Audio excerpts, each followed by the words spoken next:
Fluorines are what? Allotropes of carbon, and they can be prepared by vaporizing a rod in helium atmosphere. Here why, like when we are mentioning a helium atmosphere or a argon atmosphere, that means what we are going to create there? Inertness atmosphere. Next. So the carbon atoms in fluorine are connected by, as I said now, each carbon atoms are connected by what?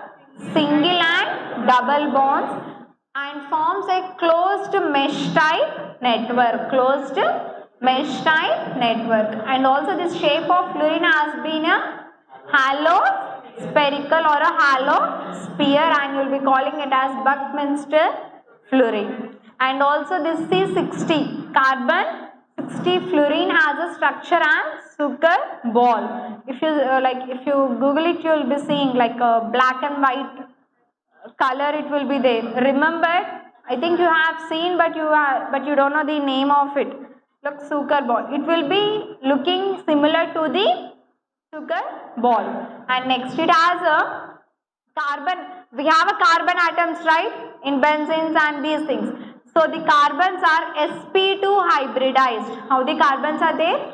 sp2 hybridized and trigonally linked. And also it is a polyhedral network. It is a polyhedral network, and you can see it as a 60 vertices and 32 faces, and out of these 32 faces, 12 are pentagonal and 20 are hexagonal.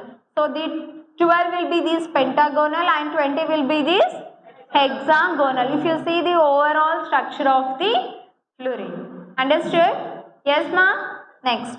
If you see the properties, it can be compressed. As I said, it can be compressed to 30% of its volume. And also it is a thermally stable. That means it can withstand to the temperature up to 60 degrees Celsius. And also it is soluble in benzene solution, and it has good tensile strength.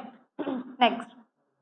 Applications of fluorines we mainly used as a charge carriers in the batteries, and also the alkali metal fluorines are used as superconductors. What?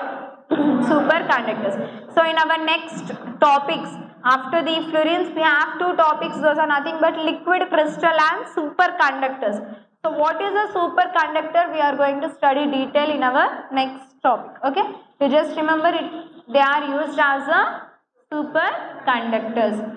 And next, it is used as a lubricant due to its spherical shape, and it is used to control the HIV-1 virus. So these are what applications of fluorine. And these topics we have completed earlier, right?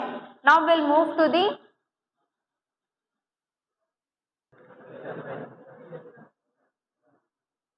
So our next topic is what? A liquid crystal.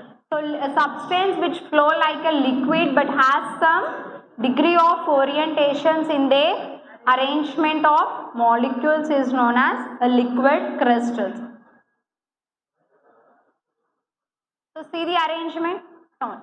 So the liquid crystals will be having a rod-like structures or disc-like structures. So if you observe this is the first one is solid. What is this one? Solid. So in solid, how the molecules are arranged? In a particular arrangement, right? So these are arranged properly. But when you come to liquid, this is not liquid crystal, this is liquid. Do we have any proper orientation or a proper arrangement of molecules here? No, right? Compared to the solid, we don't have any orientation or any arrangement. But when you come to the intermediate state, that is liquid crystal, the all molecules are pointed towards the one direction, and it has some order of arrangement. It is somewhat similar to solid. So if you see the arrangement from the solid to liquid, in liquid it is totally different. Yes or no? But the intermediate state is nothing but mixing of liquid and solid. So in our liquid crystal state, we have an arrangement of molecules in this manner. Next, see the characteristics. So they will be maintaining orientational order. See the first one, they are maintaining orientational order. And the molecules in LCs, what do you mean by LCs now? Liquid crystals. So the molecules in LCs always point more in one direction. This direction you will be calling it as a director. That direction you will be calling it as a director. And the director of the LC. Next, LCs are anisotropic. What?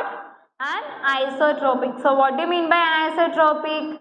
They will be exhibiting different properties in different directions. They are exhibiting or they are showing different properties in different direction. And so also they show one type of refractive index. Like one type of refractive index will be showing along the director and along the director axis. One to the director and the one perpendicular to the director axis. And this property you will be calling it as bifringent character. Okay, these are the characteristics of liquid crystals. So when you see the types of liquid crystals, so we have two types of liquid crystals.